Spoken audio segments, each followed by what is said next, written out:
আসসালামু আলাইকুম ওয়া রাহমাতুল্লাহি ওয়া বারাকাতুহু।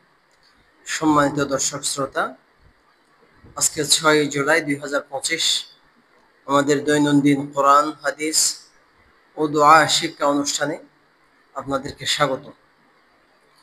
আজকে আমি কোরআনের যে আয়াতটা বাছাই করেছি তার মূল ভাষ্য হচ্ছে, ঈমানদারদেরকে আল্লাহ সুবহানাহু ওয়া তাআলা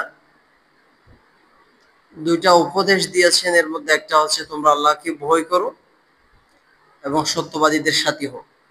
আল্লাহ তাআলা বলেন, ইয়া আইয়ুহাল্লাযীনা আমানুত্তাকুল্লাহ ওয়া কুনু মা'আস সাদিকিন। অর্থাৎ, হে ঈমানদারগণ, তোমরা আল্লাহকে ভয় করো এবং সত্যাদর্শ লোকদের সাথী হও। সূরা তাওবা আয়াত নাম্বার ১১৯। এবং আজকে যে হাদিসটা আমি বাছাই করেছি তার মূল ভাষ্য হচ্ছে, খারাপ ধারণা পোষণ করা সম্পূর্ণ নিষেধ। عن أبي هريرة رضي الله تعالى عنه عن النبي صلى الله عليه وسلم قال: إياكم والظن فإن الظن أكذب الحديث ولا تجسسوا ولا تحسسوا ولا تباغضوا وكونوا عباد الله إخوانا। সহিহ বুখারী ৫১৪৩ নম্বর হাদিস। অর্থাৎ, হযরত আবু হুরায়রা রাদিয়াল্লাহু তাআলা আন রাসূল করিম সাল্লাল্লাহু আলাইহি ওয়াসাল্লাম থেকে বর্ণনা করেন, তোমরা কারোর প্রতি খারাপ ধারণা পোষণ করো না, কেননা খারাপ ধারণা সবচেয়ে বড় মিথ্যা।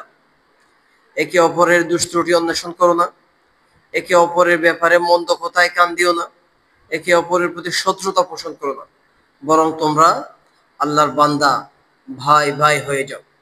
সহিহ বুখারী ৫১৪৩ নম্বর হাদিস।